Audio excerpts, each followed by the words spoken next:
In der 9a. Das ist die Kaya. Sie ist nicht von hier, sie ist vom Schiller. Aber für mich ist sie heute extra hergekommen. Ja, wir haben zusammen einen Text geschrieben und ja, die jüngsten Ereignisse lassen uns ja immer mehr zum Nachdenken bringen. Erst der Terror in München, dann vor kurzem auch noch Ansbach. Und da stellt sich schon die Frage, wie lange wir noch von diesem Terror verschont bleiben, ob wir überhaupt verschont bleiben.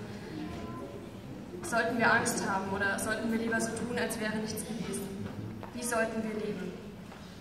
Unser Text befasst sich vor allem mit letzteren grundsätzlichen Frage. Und ja, den werden wir beide Ihnen jetzt vortragen. Es ist unser erster gemeinsamer Auftritt. Und wir hoffen, Sie haben viel Spaß dabei.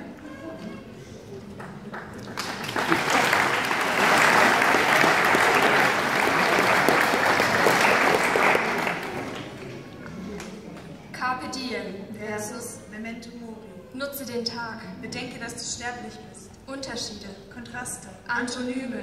Carpe diem. Genieße das Leben. Lebe jede Sekunde. Gönn dir auch mal was und Nutze jeden Atemzug voll und ganz aus. Carpe diem. Hoffnung. Freude. Positiv.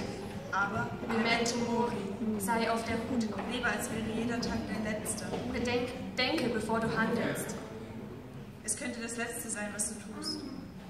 Memento Mori. Beängstigend. Dramatisch. Negativ. Dein Leben ist zwar kurz, aber keinesfalls wertlos. YOLO. Dein Leben ist zwar kurz, dafür aber Einzigartig. Es schreit danach, gelebt zu werden. voll und ganz genutzt zu werden. Jeder Tag, Jede Sekunde. jeder Atemzug. Darum, carpe diem. Tu, was du schon immer mal machen wolltest. Sag, was dir auf dem Herzen liegt. Erweitere deinen Horizont und Sei auch mal verrückt. sei du selbst und Nutze den Tag. Doch erinnere dich daran, dass dein Leben nun mal kurz ist. und dass von jetzt auf gleich alles vorbei sein kann. Jeder Tag, Jede Sekunde jeder Atemzug könnte dein letzter sein. Also, Memento mori. Hinterfrage deine Taten. sage den dir nahestehenden so oft wie nur möglich, dass du sie liebst. Sei ein Mensch, an den man gerne zurückdenkt. Verschiebe nicht alles auf morgen, sondern Lebe im Hier und Jetzt, denn vielleicht gibt es für dich kein Morgen. Carpe diem. Und Memento mori. 2 Lebensgrundsätze. Aber welcher ist denn jetzt besser? Nach welchem solltest du leben? Leben. Ein guter Kompromiss wäre eine Mischung aus beidem.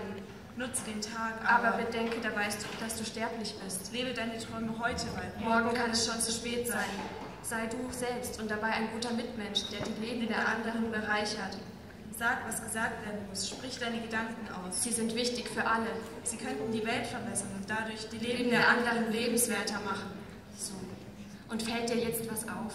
Carpe diem und Memento Mori. Wollen Sie uns nicht beide das Gleiche sagen? Wollen sie uns nicht beide dazu anregen, im gegenwärtigen Augenblick zu leben, Sollten sie nicht zusammenstehen? gemeinsam durch unser Leben gehen Carpe diem und und Memento Mori. Lebensweise. Wegbegleiter. Synonyme. Carpe diem et memento mori. Ergo. Vive in tempore presenti.